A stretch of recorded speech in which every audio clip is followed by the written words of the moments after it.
Donc Kyoto, nous sommes le 9 octobre et il est 9h30, 35, presque 35 et nous allons prendre ce petit train que vous voyez derrière moi pour aller à Uji. Voilà, c'est parti.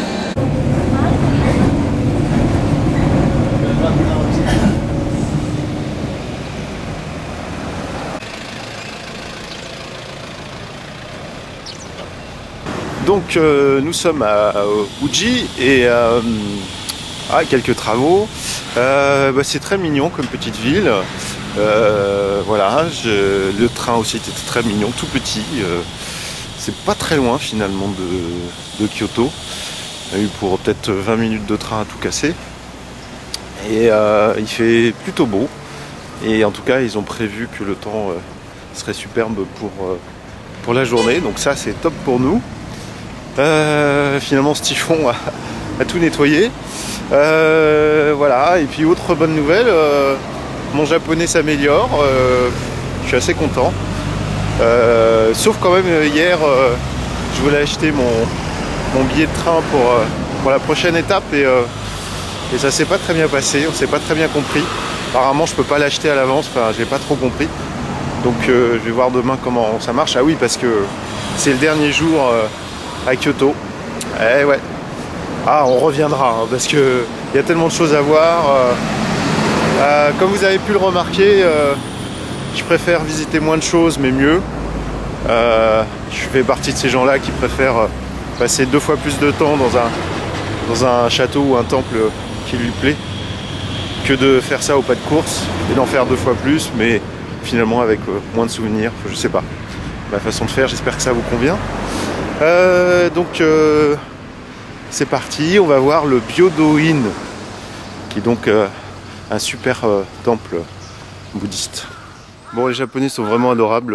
Je viens de rencontrer une dame un petit peu âgée qui m'a carrément accompagné jusqu'au Byodo-in, jusqu'au temple bouddhiste. Et je lui ai dit que j'étais français. Elle a dit ah génial, sugoi, ça veut dire c'est superbe en parlant de Paris. Bon voilà, donc on y est. Et pour certains d'entre vous, vous allez peut-être reconnaître à quoi il ressemble.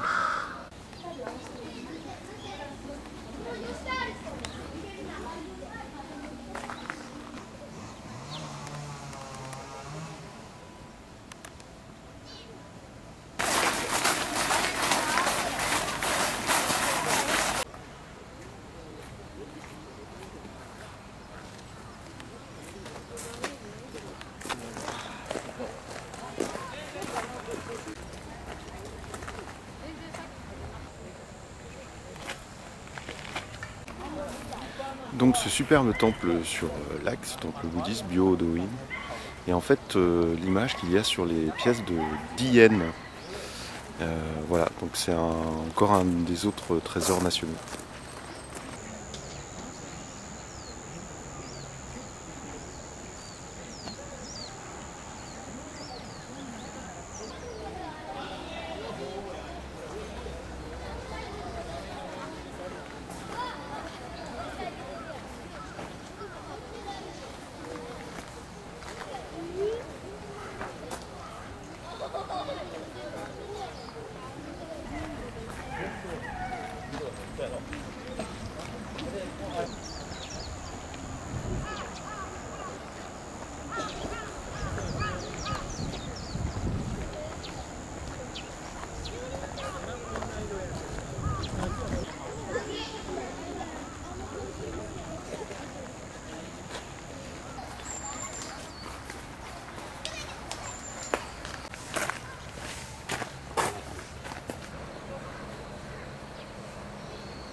Voilà, le Byodoin, ça y est, c'est très très joli. Donc c'est un temple protégé par le phénix apparemment.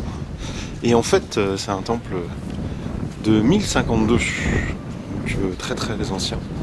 Et ce que j'ai pas pu vous montrer parce que c'était dans le musée, qu'on ne pouvait pas filmer. Apparemment, on peut vraiment rarement filmer à l'intérieur des bâtiments. Il y avait des statues de divinités qui sont sur en fait des nuages et qui jouent de la musique ou qui prient. Et ces divinités ressemblent beaucoup à nos anges à nous. Ça, c'est assez marrant. D'autant plus que, enfin, nos anges à nous, nos anges dans la religion chrétienne, on va dire. D'autant plus qu'ils ont une aura au-dessus de la tête. Donc ça, c'est assez marrant. Voilà. Et puis sinon, quelque chose de très intéressant aussi, c'est par rapport à la couleur. Donc c'était un temple très très coloré. Là, on le voit moins bien parce que les couleurs sont parties. Et ça me fait beaucoup penser au temple égyptien. Vous allez me demander quel rapport. Mais les Égyptiens avaient un sens, une technique remarquable pour faire les couleurs, qui restait très très longtemps. Quand vous visitez un temple égyptien, bon, c'est pas le même support, c'est de la pierre. Là, c'est du bois, donc c'est pas pareil. Mais la couleur, excusez pour les travaux, la couleur, qu'est-ce qui nous dérange? La couleur reste très très longtemps, quoi. Bon, je continuerai une fois que j'aurai passé les travaux.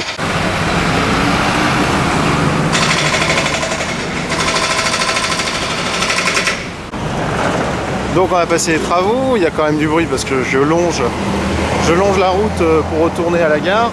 Ce que je disais, très intéressant, c'est que les Égyptiens avaient une technique de couleur absolument remarquable. Et lorsque vous allez à Saqqara ou à Luxor par exemple, et que vous regardez au niveau du plafond, les couleurs sont restées. Alors évidemment pas telles quelles, mais sont quand même restées.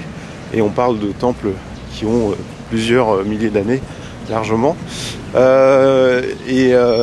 Ici c'était un peu pareil. Donc au Byodoin, lorsque on levait la tête, on voyait les couleurs très clairement qui étaient assez restées. Et donc toutes les couleurs, c'était surtout du rouge apparemment et du doré. Et ça devait être magnifique. Comme on peut imaginer les temples égyptiens complètement recouverts de couleurs, tout ça c'était magnifique. Donc après le Byodoin, on va reprendre le train et on va aller voir autre chose. Ah bah ça c'est marrant, je vous parle de l'Égypte et qu'est-ce que je tombe sur une agence de voyage justement qui parle de l'Égypte.